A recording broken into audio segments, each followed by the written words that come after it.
The wheels bite into soft earth. Metal shrieks.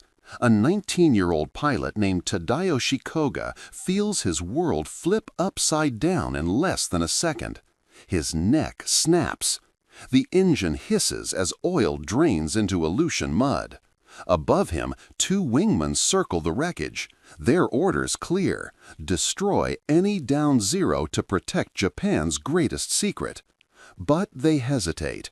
Perhaps Kobe is alive. Perhaps he's trapped. They bank away into the fog, leaving behind what would become the single most valuable piece of enemy hardware captured during World War II. For 5 weeks, the inverted fighter sits alone on Akuton Island, Alaska, a technological marvel hidden in a bog that would change the course of the Pacific War. The Americans had been losing badly. The Zero dominated every dogfight, every engagement, every desperate scramble for survival. Allied pilots whispered about it in ready rooms with the kind of fear reserved for myths. Some believed it could turn on a dime, others swore it defied physics. The truth was simpler and more terrifying. Nobody knew how to beat it because nobody truly understood it. Until one lost patrol plane, flying off course through Aleutian mist, spotted something impossible gleaming in the marsh below. If this story captivates you, subscribe and comment below with what aspect of WW2 aviation history you'd like us to explore next. June 4, 1942. The same day American dive bombers were turning the tide at Midway, a smaller drama unfolded 2,000 miles north in the Aleutian Islands. This wasn't the main event. It was a diversion, a feint designed to split American attention while Japan seized Midway Atoll. Admiral Kakuji Kakuta commanded 2 carriers, Junyo and Ryujo, launching repeated strikes against Dutch Harbor on Unalaska Island. Tadayoshi Koga launched from Ryujo's deck that morning as part of a 3-plane section. His wingmen, Chief Petty Officer Makoto Endo and Petty Officer Tsuguo Shikata, flew tight formation as they screamed toward Dutch Harbor through sheets of rain and fog. The weather alone would have grounded most air forces. Not the Japanese, not in a Zero. They strafed the base mercilessly. Koga's section shot down an American PBY Catalina flying boat and riddled its survivors in the water, a brutal efficiency that characterized early Pacific combat. But as they pulled away from the attack, American anti-aircraft gunners found their mark. A shell punctured Koga's oil line. Black smoke began streaming from his cowling. The engine temperature gauge climbed. He had minutes, maybe less, before catastrophic failure. 25 miles east sat Akutan Island, designated as their emergency landing site. A Japanese submarine waited offshore to retrieve downed pilots. Koga turned toward it. The Mitsubishi A6M0 wasn't just an aircraft, it was a philosophy made airborne. Japanese engineers had made brutal choices in its design, sacrificing armor and self-sealing fuel tanks for something more valuable in 1940, range and agility. The result was a fighter that could escort bombers 1,500 miles from base, then dogfight with a grace that made Allied pilots question their training. It was faster than British Spitfires in certain configurations. It outmaneuvered American F-4F Wildcats and F-2A Buffaloes with contemptuous ease. It possessed greater range than German Messerschmitt Bf-109s. From 1940 to mid-1942, the Zero ruled Pacific skies with an almost supernatural dominance. At Pearl Harbor, Zeros swept American fighters from the sky. Across the Philippines, Malaya, and the Dutch East Indies, Allied air forces were decimated. American military personnel began attributing mythical capabilities to the aircraft. Intelligence reports were sparse, mostly combat accounts filtered through terror and confusion. 9 Zeros had been shot down at Pearl Harbor, and examination of those wrecks revealed the lack of armor. But performance characteristics remained a mystery. How did it turn so tight? Why couldn't Allied fighters escape once engaged? 3 other Zeros had fallen into Allied hands before Akutan, but all were too damaged for meaningful analysis. One crashed near Darwin, Australia, heavily damaged. Another near Cape Rodney, New Guinea, rendered unflyable when recovery teams mistakenly severed the wing spars.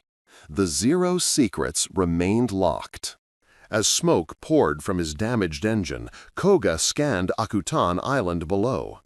Through breaks in the fog, he spotted what appeared to be salvation, a broad, flat, grassy plain about half a mile inland from the coast. Perfect for an emergency landing. He signaled his wingmen, dropped his landing gear, and began his approach. Tsugawa Shikata, flying close escort, suddenly caught a glint, sunlight reflecting off moisture in that grassy plain. He tried to signal Koga, but too late. The Zero's wheels touched down and instantly plunged into saturated marsh. The aircraft's momentum carried it forward even as the landing gear dug deep into mud. Physics took over. The tail lifted, the nose drove down. The Zero flipped completely, slamming inverted into the bog with a sickening crunch of crumpling metal. The impact was violent, but the soft ground prevented the aircraft from disintegrating. The fuselage remained largely intact, wings attached, engine preserved. Inside the crushed cockpit, Tadayoshi Koga died instantly, his neck broken by the sudden deceleration. Above, Endo and Shikata circled in horror. Their standing orders were explicit. Strafe any downed Zero in enemy territory. Destroy it completely. Burn it if necessary. The Zero's technology could not fall into American hands. But looking down at their friend's wreckage, they hesitated. What if Koga survived? What if he was trapped, injured, waiting for rescue? They made a decision that would haunt Japanese military historians for decades. They flew away. The Japanese submarine stationed off Akutan spent hours searching the coastline for Koga before the American destroyer USS Williamson drove it off. The wingmen reported the crash, but the exact location, inland, hidden from standard flight paths, obscured by terrain, went unrecorded with fatal precision. The Zero sat alone. Days became weeks. Rain and fog swept over the island continuously. The aircraft settled deeper into the bog, but the cold Aleutian climate preserved it. No rust, minimal corrosion. The inverted cockpit filled with water, but the sealed fuselage compartments remained intact. It was as if the island itself was cradling Japan's greatest secret, waiting. July 10, 1942, over a month after the crash. Lieutenant William Bill Thies piloted a PBY Catalina on what should have been a routine patrol. But the weather had other plans. Navigating by dead reckoning through dense fog, his patrol plane drifted off course. When the Shumajin Islands suddenly appeared through a break in the clouds, Thies reoriented his aircraft and chose a direct route back to Dutch Harbor, straight over Akutan Island. Machinist mate Albert Knack, serving as plane captain, was scanning the terrain below when something caught his eye. A shape. Too geometric for nature. Dark metal against green-brown marsh. He shouted to Thies. The pilot banked hard for another pass. Below them, impossible but unmistakable, an intact Japanese Zero lying inverted in the mud. Thies circled 3 times, confirming what his crew was seeing. He marked the coordinates carefully, took photographs, and returned immediately to Dutch Harbor. His report was explosive. A Zero, apparently intact, salvageable. Within 24 hours, Thies flew a recovery team back to Akutan. They found more than a crashed aircraft. When they extracted Koga's body from the flooded cockpit, they gave him a hasty burial near the crash site. Then they examined the aircraft itself. The fuselage showed minimal damage. The wings were intact. The engine appeared functional. The canopy had shattered, but the airframe was sound. This wasn't wreckage. This was a complete, flyable enemy fighter preserved by circumstance and mud. The first salvage attempt failed. They lacked heavy equipment. The delivery ship had lost 2 anchors and couldn't unload properly. On July 15th, a third team arrived with proper rigging and pulleys. They worked in knee-deep mud, battling mosquitoes and cold rain, using sheer determination and mechanical advantage to extract the Zero from its bog. They hauled it overland to a barge, painstakingly, inch by inch, preserving every component. The Zero was transported to Dutch Harbor, flipped right side up and cleaned. On August 1, 1942, it arrived in Seattle aboard the USS St. Mihiel. From there, it traveled to Naval Air Station San Diego, where a team of engineers and test pilots waited with barely contained anticipation. They had no idea they were about to rewrite the air war. The repair work took 6 weeks. Engineers at NAS San Diego approached the Zero with a mixture of professional curiosity and genuine awe. The aircraft's construction was a revelation, simple, elegant, brilliantly practical. Maintenance panels opened easily. The folding wing mechanism was ingenious.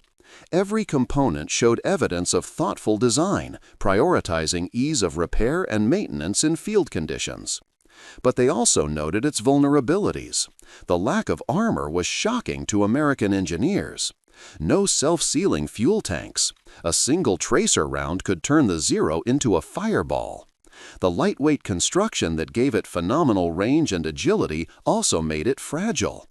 These observations were valuable, but they paled compared to what came next. September 20, 1942, Lieutenant Commander Eddie R. Sanders climbed into Koga Zero and fired up the sockeye engine. The radial roared to life, surprisingly smooth. Sanders taxied, checked his controls, and advanced the throttle. The Zero lifted off from San Diego's runway and climbed into California sky, now wearing American markings, now serving its former enemy.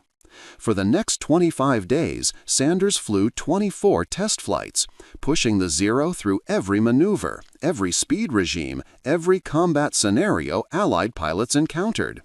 Each flight revealed something new. Each test confirmed suspicions or shattered myths. The systematic evaluation was methodical, scientific, devastating.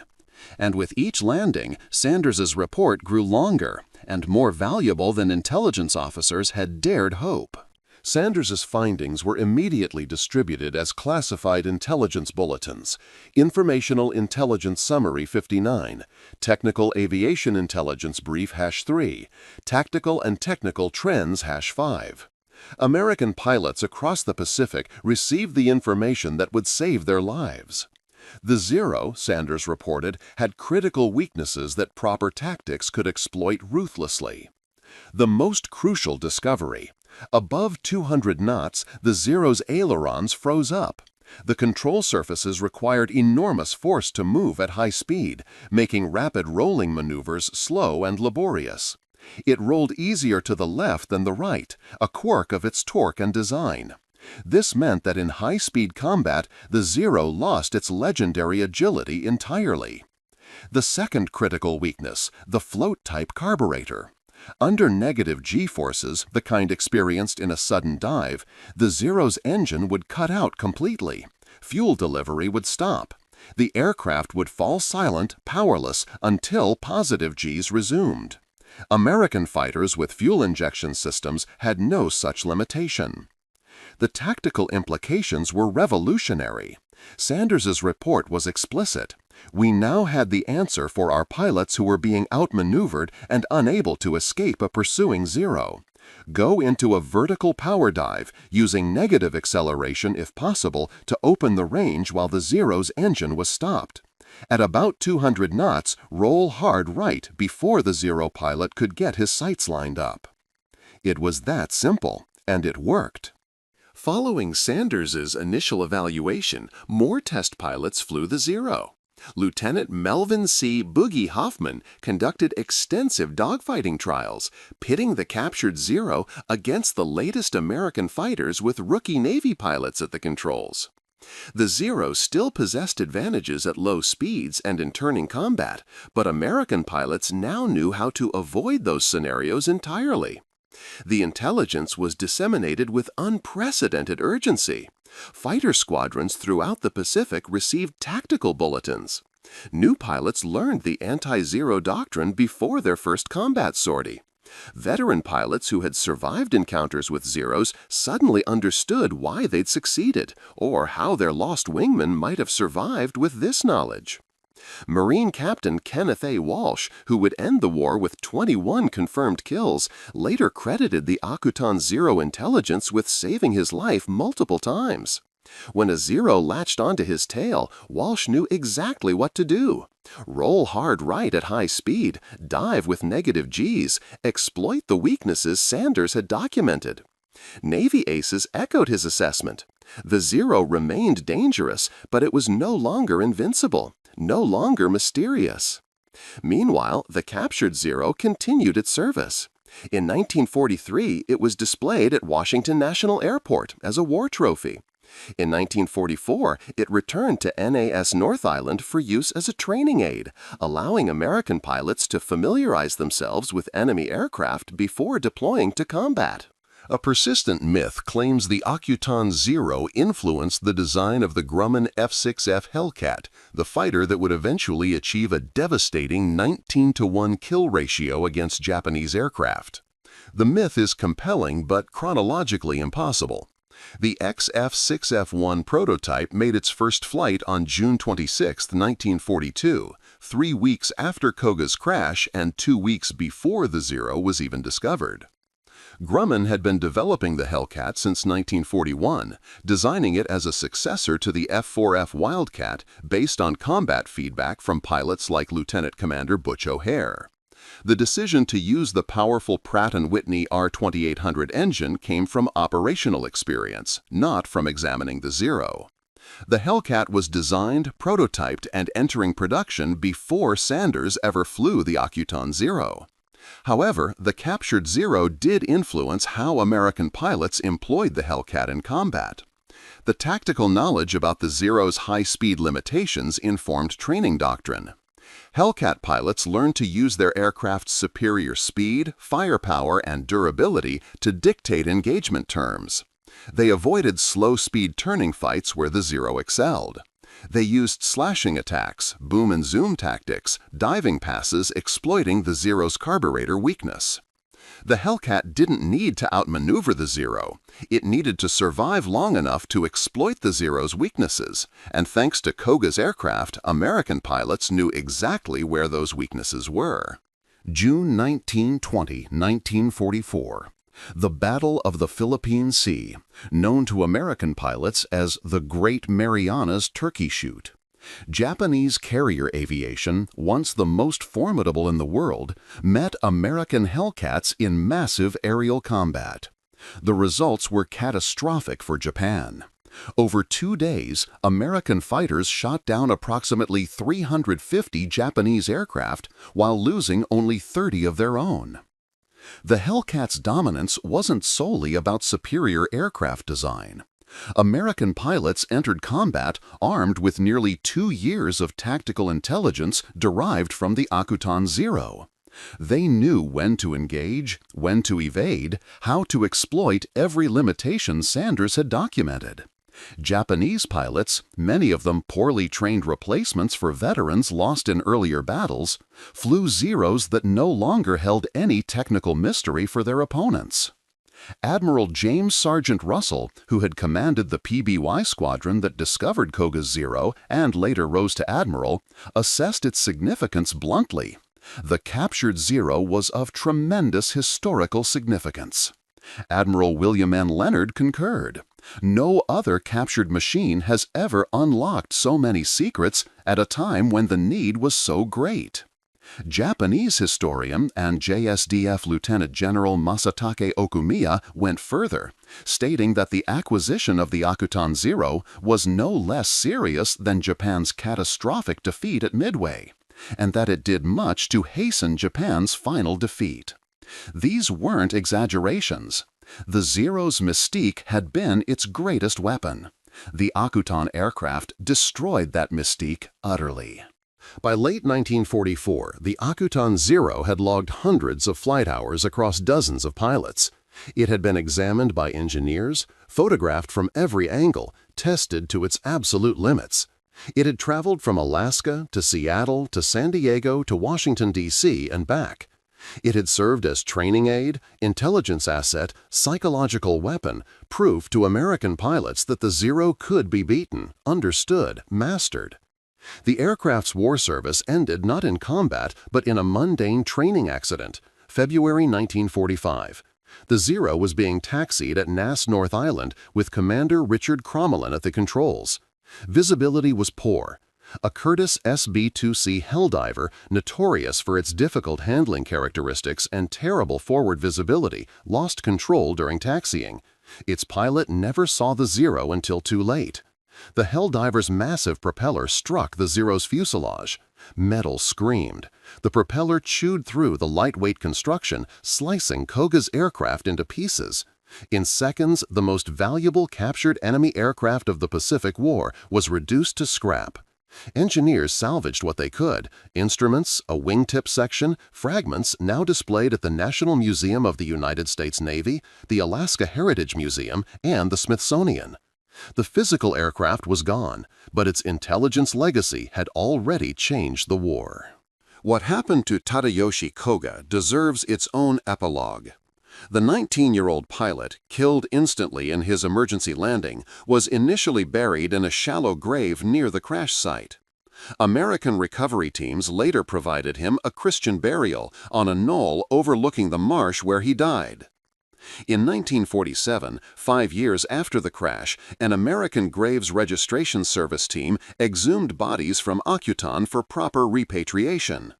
They found Koga's grave, but had no way to identify the remains. He was marked as unknown and reburied on Adak Island, further down the Aleutian chain. In 1953, that cemetery was excavated. 236 bodies were returned to Japan. Only 13 were identified. The remaining 223, almost certainly including Koga, were interred at Chitarigafuchi National Cemetery in Tokyo as unknown war dead. American author Jim Reardon led a search for Koga's remains in 1988, eventually discovering this history through meticulous records research with Japanese businessman Minoru Pawamoto. They found the administrative trail, but never Koga's individual remains.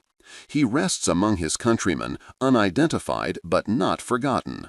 His final flight, intended as a simple emergency landing on a remote Aleutian island, became one of the most consequential aviation incidents of World War II. A 19-year-old pilot's death in a marsh altered the trajectory of the Pacific War. The Akutan Zero's impact rippled through the remainder of the Pacific War in ways both measurable and intangible. American fighter pilots entered combat with confidence rather than fear. Training doctrines incorporated anti-Zero tactics as standard curriculum. New fighter designs, while not directly influenced by the Zero's examination, were evaluated against its known capabilities. The F-6F Hellcat achieved 5,156 aerial victories during the war, with a kill-to-loss ratio that remains staggering. The Hellcat accounted for more enemy aircraft destroyed than any other Allied fighter. While multiple factors contributed to this success, improved pilot training, numerical superiority, degradation of Japanese pilot quality, the tactical intelligence from Koga's aircraft played an undeniable role. Some historians argue about the degree of the Akutan Zero's influence, noting that tactics like the thatch weave were developed before the aircraft's capture. This is true, but the thatch weave was based on fragmentary intelligence reports from China, educated guesses about the Zero's capabilities. The Akutan Zero provided confirmation, refinement, and details that transformed theoretical tactics into proven doctrine. It also provided psychological advantage. American pilots no longer faced a mysterious, seemingly unbeatable enemy. They faced a well-understood opponent with documented weaknesses. Fear transformed into calculated aggression. The Zero remained dangerous. Any aircraft flown by a skilled pilot is dangerous, but the aura of invincibility was permanently shattered. By 1945, American air superiority over the Pacific was absolute.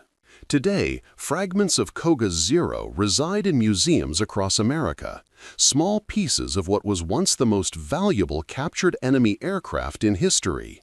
The Alaska Heritage Museum displays sections. The Smithsonian preserves parts.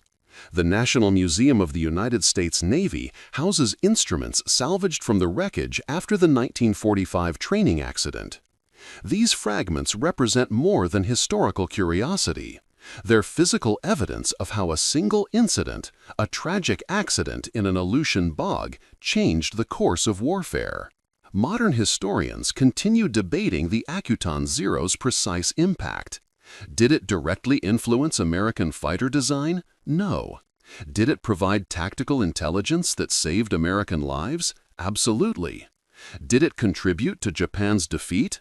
Japanese military historians certainly believed so. The truth likely lies between extremes.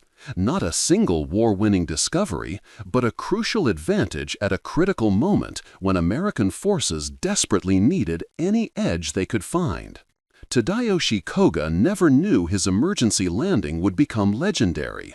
He never knew his aircraft would betray his nation's greatest aviation secrets.